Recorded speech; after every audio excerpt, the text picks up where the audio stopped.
If you've been serving plain cocktail meatballs on game day, it's time to switch up your offense. Today, Howard shares a slam dunk recipe for sweet and sour meatballs in the Mr. Food Test Kitchen. Right now, we're in the middle of March Madness. So whether you're a diehard college basketball fan or you simply love nibbling on something really good, we've got just the thing for you.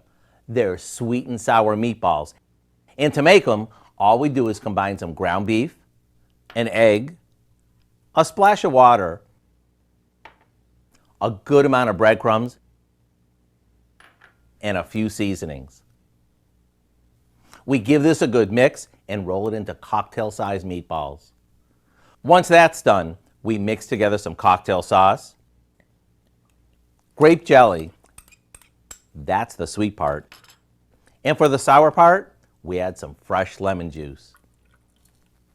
The meatballs will go into the sauce, and after they cook low and slow, they're done. And whether you serve these as an appetizer during the playoffs or over noodles as a hearty main dish, you can't go wrong. The recipe for what we call sweet and sour meatballs is online now, so you can keep your taste buds and your gang excited throughout the games.